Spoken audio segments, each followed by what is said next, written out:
Well, good evening. I'm your host, Robert Wilson of Cowboy Wisdom. Tonight, 7 ways why education and business sustain poverty consciousness. I'm awakened and aware to ask me why my here and now is locked and blocked by ancestor survival mode programming and business third world enslaving mindsets. I awakened to this about a long time ago, but I just finally really now started speaking about it because the college education system has lost touch with the people. And there's also an arrogance with college professors. They think anybody that ain't college educated or went to college doesn't deserve anything, or that's the wrong terminology, but they lack something. But here's the thing. Without them people out there doing, everybody want to call menial labor, but it's really, they keep the world going because you could leave all the college professors, send them home for 30 days and the world would still function. But you send the hourly workers home for 30 days. I'm talking about the electricians, the plumbers, the carpenters, the bus drivers, the nurses, your hospital help, and what happens to the world. We've lost touch with how the world works. See, life is like a professional football team. You know, you got your running back, your quarterback, your wide receivers, and your glamour positions. That's like the CEOs and upper management. But the game is won in the trenches with the tackles, the defensive, offensive tackles, the edge rushers, and things like that, and the linebackers and the defensive backs. Because it's just like in a football game, you win in the trenches. And we live with the people that do the plumbers, electricians. And see, people that's never done something, I'm guilty of this, we never realize what people, their participation in the world to make it go around. And something I want to express in this, and I'm supposed to do this at the beginning. Everything I speak here is just giving you a different way to look at life and see what's happening. Because we've always thought, get an education, business. Well, business and education actual is an inherited survival mode conditioning and imposed economic structures that tethers individuals into reactive scarcity rather than sovereign presence, and it reinforces struggle-based existence over liberated sovereignty. Does that when I read that and opened up and discovered that really opened me up to understand we are always taught, you listen to the news, save for retirement, save for this, but none of them ever say enjoy the here and now. And something else, history and education is ancestral survival imprinting over present moment awareness. Generations of survival mode, survival-based thinking, ingrained fear-driven responses keeps you and me and all the world living keeps us locked in reactive limitations rather than attuned mastery. Attuned, that's a kind of a neat word. It's kind of like harmony, but it attunes you to your mastery, so you're actually singing with your mastery and your mystical mystique. And something else that I really have woken up to is that third world enslaving mindset. And I don't want to talk about it being a negative thing. It's about opening up, not to know it, but to understand it. When you understand we're stuck in economic enslavement over autonomous prosperity because business structures sustain dependency through controlled wages, debt cycles, and hierarchical advancement. We're actually taught to be poor by the education system and life. And my parents come through the 30s, and I've said that. And they had a tough time, but that economic downturn or that poverty consciousness went through me and my family. And something I understand about poverty consciousness, you're always trying to keep up with what you never have. You always want to be the big shot. Not with me. I'll be honest with you. Now I could take a tent, go to the top of the mountain. I'd be happy. I wouldn't even need a computer. I need writing paper, though, because I could write my books and do that up there.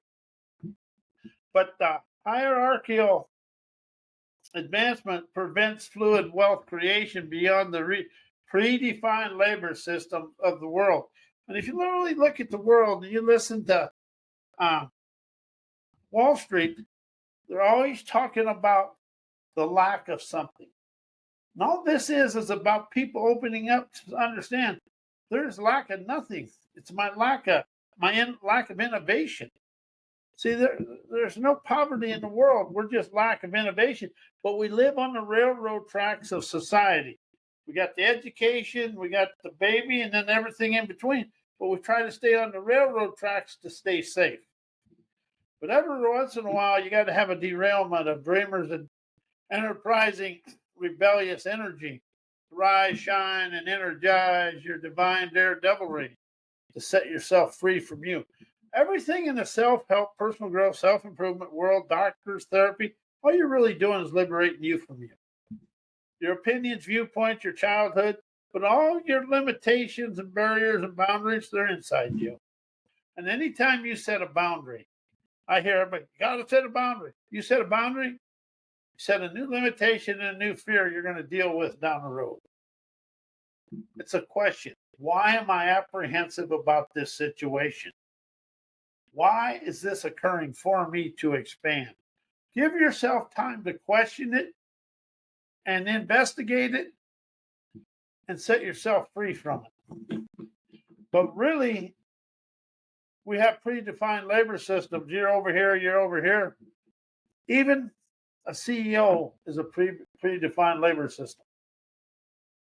We think this, but CEOs live in a poverty consciousness too. It's just more well up there because they're always worried and wondering if everything is going to go straight. Because we've never had the paths of prosperity and peace. But it's not the solutions and answers, it's the paths of peace and prosperity. So as we rise out of the pre-divine labor system, understanding scarcity consciousness over boundless exchange, third world economic models, enforce program poverty consciousness, ensuring prosperity remains concentrated rather than decentralized. See, if you really look, we are all thinking you got to be something rather than just your own innovative ingenuity, turning loose your trend-setting talents. Because that's why, we have the separation of wealth. We get that through the school system, through the education. And then we're taught to go through school. Oh, yeah, if somebody with a title, we got to be scared of them. That's bullshit. Just because they got a title and they got an egotistical arrogance, stubborn, hard-headed, know-it-all ignorance, all that means is they're afraid of life. I've worked for a lot of different foremen and people. And, the ones that had kind of a quiet demeanor, but and a uninhibited strength to them were the good ones to work for. The mouthy ones, they never were worth a damn. They just never were. And coming up, I noticed, and since I've really expanded, you can always pick out the fearful leaders of the world because they're trying to control people and they're afraid of people. Something, I was in the union for 35 years and now they got a habit of spinning people, turning them back because they're outside of their comfort zone. But the people that spin people, like in the union or somebody in business, you're afraid of their talents. You're afraid they'll take your job. Most people get in management, they get afraid of losing their job. Me, when I was a foreman or a general foreman, they can have that. There was nothing more refined than working with my tools. And this is really weird, but doing underground work in nice weather, that was the best work there was because it was just calming. When you are in touch with Mother Earth, you're calm. There is an energy that you really feel. And that's why, we're all afraid. Oh, I got to get my hands dirty. Well, I'm going to be honest with everybody. We're going to get our hands dirty before this thing straightens out because education and business has zero forthright frequencies to lead us out of the situation we're in. The forthright frequencies open up your ingrained, your energetic liberation and sovereign emergence from where you are. Sovereign over self gives you the power, and it takes away the thinking and all the cognitive recollections in you. See, to rise from where you are, it's your cognitive recollection, mindset resistance, and comfort zone programming that keeps you stuck. Because to rise to where you want to go, even CEOs have this. To rise higher and to be liberated from your overthinking mind, you got to be in the flow of energetic listening, sovereign emergence from where you are. And that's and see, when we have the separation of wealth, which we have today, that's decentralization, limiting sovereign circulation of abundance. And that's not anybody's responsibility but mine and yours. Because when you open up to understand, you encompass the sovereign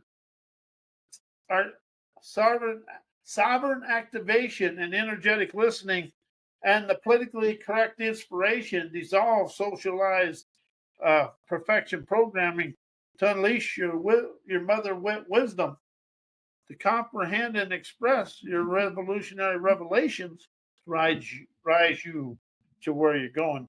And something I really want people to open up to is everybody has a sleek, unique talents to expand right where they are.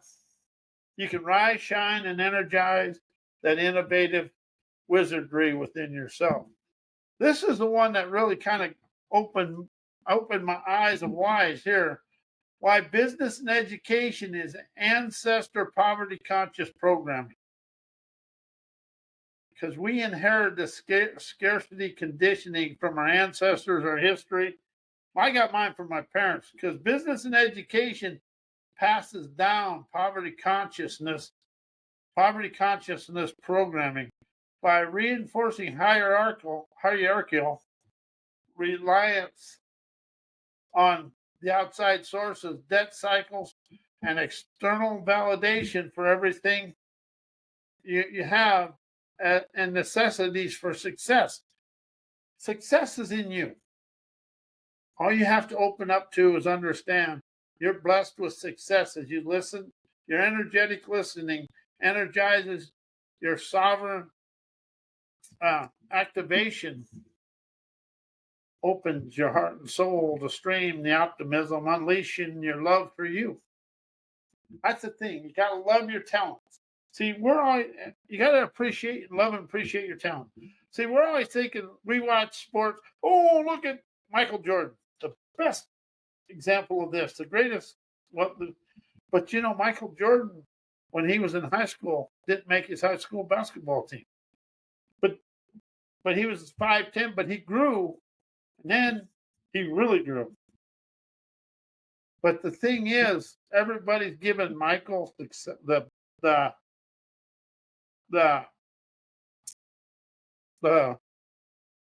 accolades for the NBA, but it wasn't Michael. It was Larry Bird and Michael and Larry Bird and Magic Johnson. They're the ones that started the thing. Everybody else just got to grow on it. But Larry and Magic we're the first 4 years of the beginning of the cycle. And we're always looking for external validation. And I have a class coming out. We're afraid of failure, but failure is the first step of success. I'm going to say that again. Failure is the first step of success. Hold it. It's the first pathway. It chauffeurs you onto your pathway of success. I like to be chauffeured because I got short legs. It takes me a long time to walk nowhere. And it's also, ancestral programming. It's structured limitation over activation. And that's the thing about plans. That's structured limitations. An energized outline is sovereign activation. And conventional systems sustain scarcity by training individuals to seek wealth through predefined roles rather than activating autonomous mastery and fluid prosperity. And, that's something I really opened up to. When you do somebody else's program, that is a sustained scarcity by using somebody else's program to sink wealth through predefined roles rather than activating your internal energetic autonomous mastery, fluid prosperity. And that's why business and education overlooks blue-collar people's wisdom. And that's why they think everything about them is it's all about them because they got the position, the education, and education is a limitation. I'm just going to be honest with you. Hierarchical bias over practical wisdom.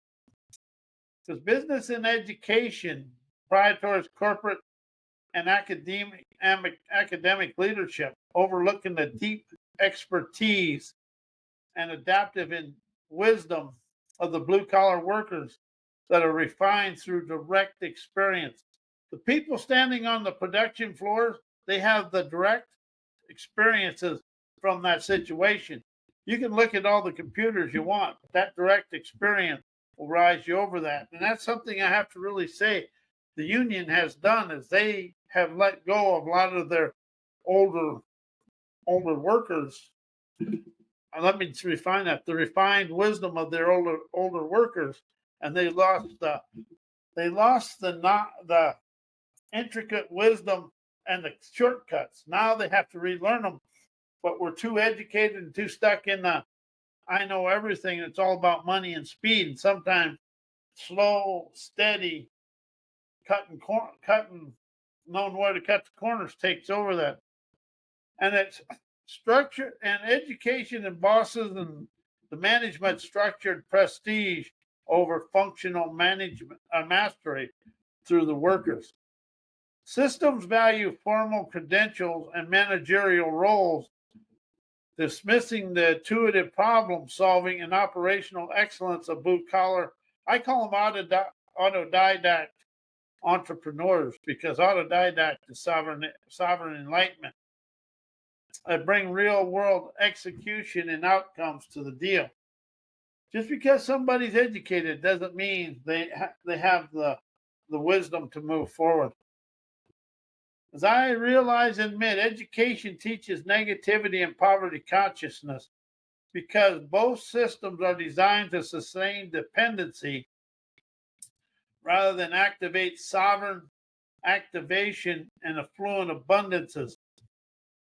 Because indoctrinated education and business frameworks reinforce scarcity and hierarchical control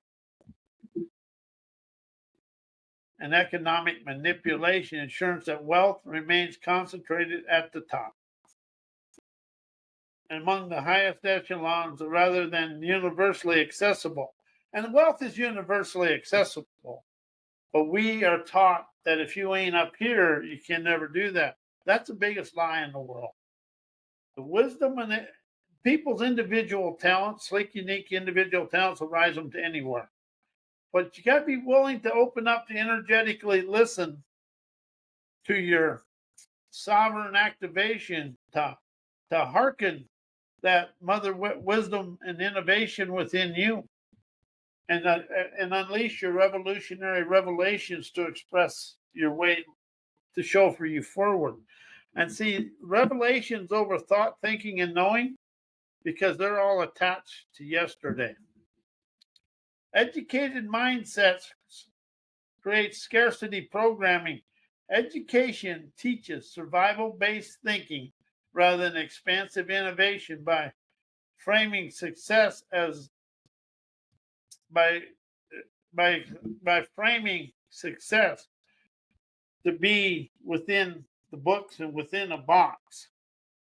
As sovereign activation, innovate your new way. And education instills a poverty conscious mindset that keeps individual striving within restrictive economic models. Pick me, hell yes, I'm stuck there. But I'm realizing everything I do is up to me.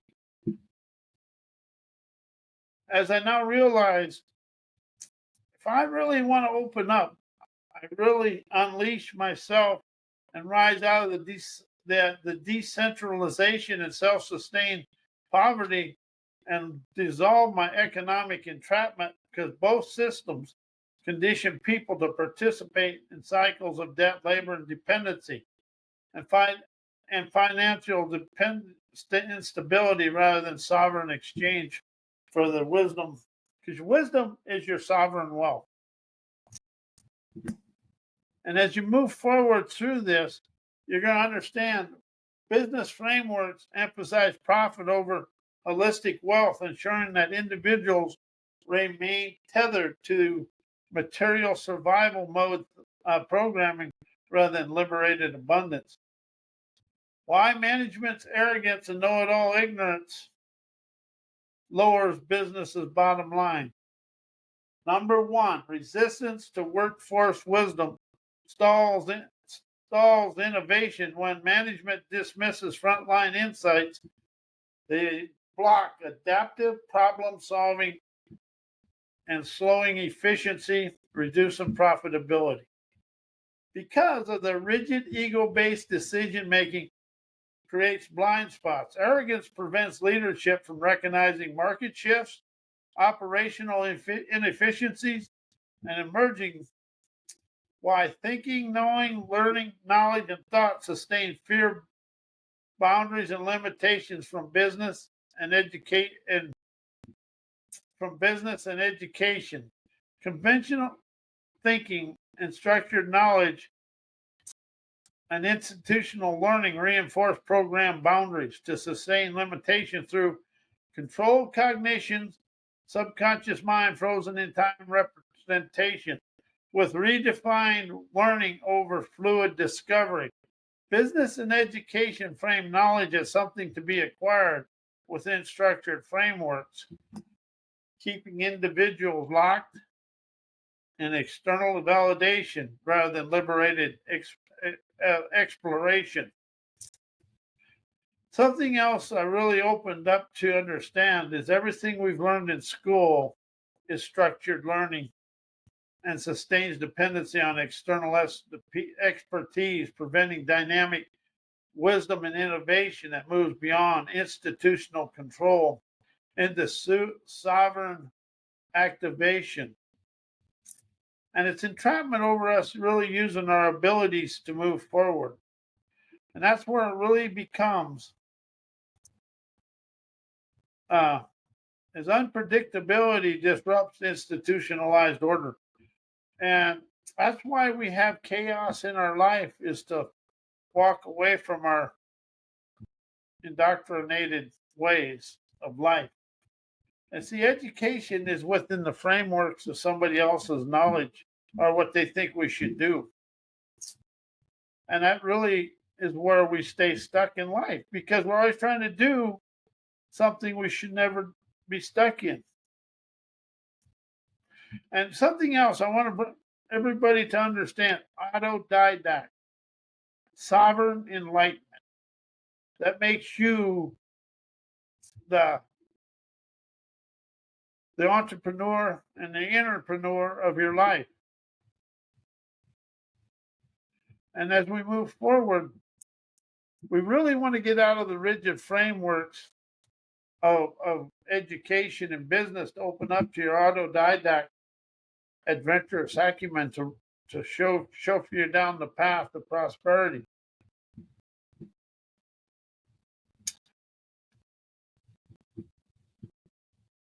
And you know, wisdom over knowledge takes away being stuck in knowledge and being held back.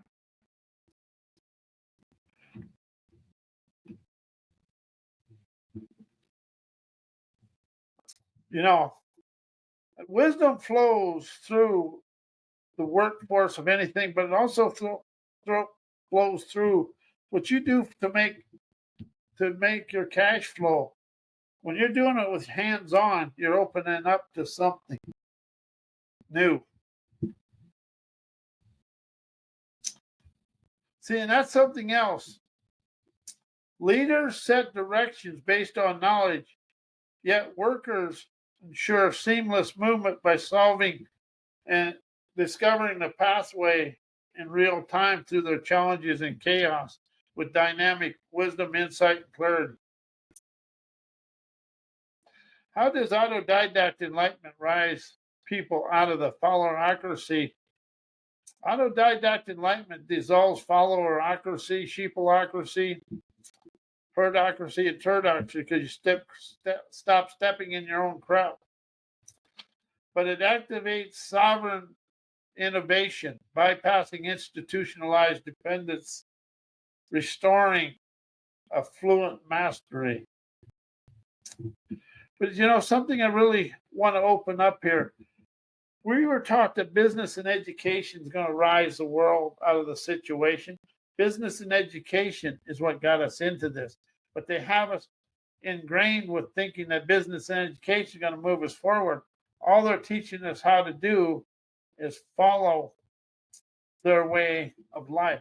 So why does energetic listening, sovereign activation, questioning, hearkening, understanding, wisdom dissolve the indoctrinated limitations of socialized education, socialized brainwashing, and business mindset?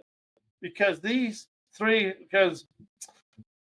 sovereign activation and energetic listening bypass program cognition and activates a direct perception, allowing wisdom to emerge rather than being filtered through framework and self-imposed structures of the outside world.